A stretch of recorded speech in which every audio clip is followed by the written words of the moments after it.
দিল্লির বিধানসভা নির্বাচনে হারলেন কেজরিওয়াল, বিজেপিকে জানালেন অভিনন্দন। ভারতের দিল্লি বিধানসভা নির্বাচনে নিজ আসন নিউ দিল্লিতে হেরে গেছেন আম আদমি পার্টির নেতা ও সাবেক মুখ্যমন্ত্রী অরবিন্দ কেজরিওয়াল। এ আসনে জয়ী হয়েছেন ভারতীয় জনতা পার্টি বিজেপির প্রার্থী প্রবেশ বার্মা। নির্বাচনের ফলাফলে বেশ ভালো ব্যবধানেই এগিয়ে গেছে বিজেপি। পরাজয় মেনে বিজেপিকে অভিনন্দন জানিয়েছেন কেজরিওয়াল।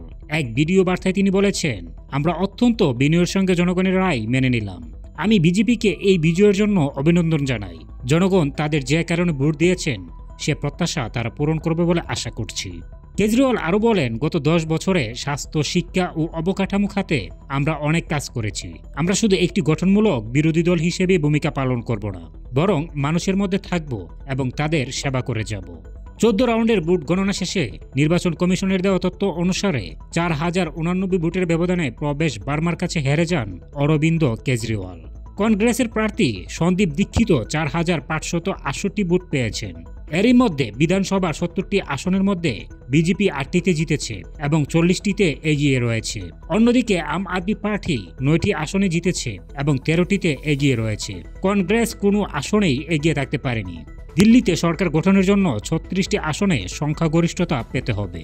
দিল্লি বিধানসভা নির্বাচনে আজ শনিবার সকাল 8টা থেকে ভোট গণনা শুরু হয়ে এখনও চলছে। ভারতের নির্বাচন কমিশনের তথ্য অনুযায়ী নয়াদিল্লি আসনে 56.41% ভোট পড়েছে। বেলা 11টা পর্যন্ত ভোট গণনার গতি প্রকৃতি ইঙ্গিত দিচ্ছে। দীর্ঘ 27 বছর পর দিল্লি দখল করতে চলেছে বিজেপি।